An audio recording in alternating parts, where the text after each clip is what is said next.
Untuk Prof. Dr. Romo Frans. Pak Romo. Pak Prof tadi mengatakan bahwa filsafat moral dan etika itu sumbernya bisa dari norma, bisa dari hukum negara, bisa dari ajaran agama. Benar ya Pak Prof? Jadi yang pertanyaan saya, di sini terdakwa ini ketika dia disumpah tadi, dia berdasarkan keyakinannya agama Kristen. Dalam ajaran agama kita tidak boleh menghilangkan nyawa, menghilangkan nyawa.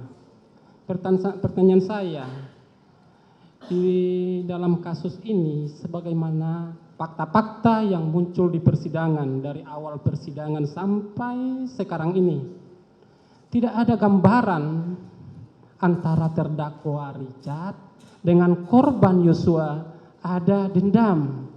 Tidak ada dendam, bahkan itu pengakuan daripada terdakwa sendiri. Tetapi terdakwa mau melakukan penembakan. Bagaimana pendapat ahli terkait perilaku moral atau etis? Yang mana dari sisi moralitas yang saya tayangkan bersumber dari hukum agama. Seperti karena dia berkeyakinan agama Kristen. Di dalam Matius 5 ayat 21a berbunyi demikian.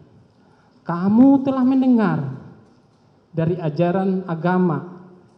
Kamu telah mendengar yang difirmankan kepada nenek moyang kita. Jangan membunuh. Siapa membunuh harus dihukum. Tolong dulu Pak Prof dikaitkan dengan hukum ajaran moralitas dari agama. Ya. Nah, sejauh saya tangkap, pertama saya sedikit minta maaf karena saya selalu sulit menangkap loudspeaker, tetapi jadi nanti ditanyakan lagi kalau saya tidak menjawab. Jadi pertanyaan saya Pak Prof begini. Tak tanpa speaker. Pelan-pelan ya? Oke.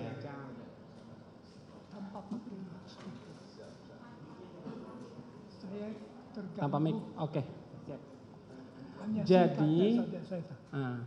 Jadi terdakwa ini orang yang sangat rajin dalam melakukan spiritualnya, kegiatan spiritualnya sebagaimana tadi hasil daripada penelitian para ahli.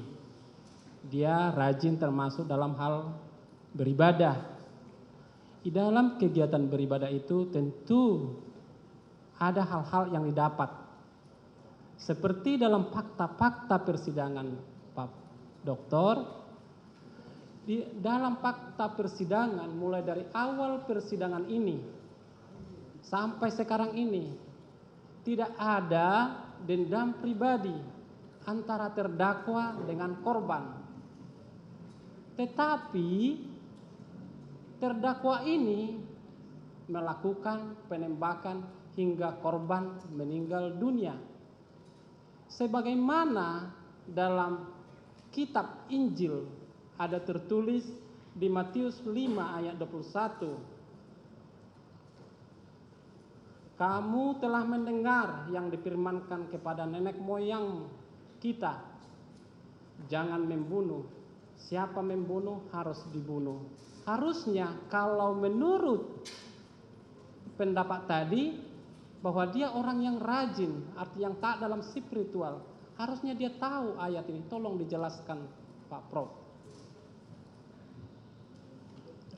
Ya tentu saja bahwa orang beragama itu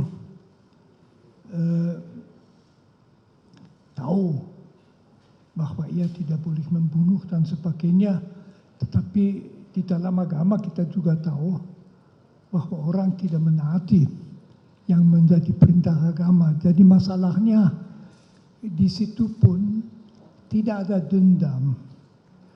Karena itu cukup jelas motivasi perbuatan itu bukan suatu motivasi pribadi sama sekali, tetapi pelaksanaan perintah yang diberikan oleh yang berhak memberi perintah, di mana seharusnya dia tahu bahwa perintah seperti itu tidak dilaksanakan.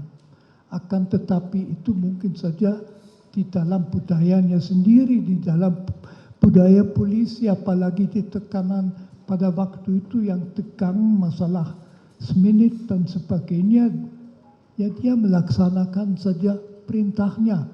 Dari sudut agama itu sebetulnya tidak berbeda dari sudut etika. Kita bertanya sejauh mana dia bertanggung jawab, mungkin tanggung jawab sangat sedikit. Itulah karena di dalam situasi di bawah presernya dia juga tidak akan memikirkan sikap Yesus dan yang dikatakan Yesus itu. Dia hanya ya aku harus melakukan apa, saya oleh orang di atas yang kuasa benar disuruh itu, ya lalu dia tembak. Tentu orang ketiga seperti saya bisa mengatakan seharusnya setiap orang juga di polisi dididik supaya tahu ada perintah yang tidak boleh dilaksanakan, tapi itu jarang sekali. Jadi menurut saya ya segi agama tidak menambah banyak sekali. Dia itu bingung, Tuhan juga melihat yang bingung. Manusia mempunyai sistem hukum, dia harus dalam rangka hukum secara adil ditangani. Adil juga berarti memperhatikan sejauh mana dia bertanggung jawab. Cukup ya, saudara. Satu lagi.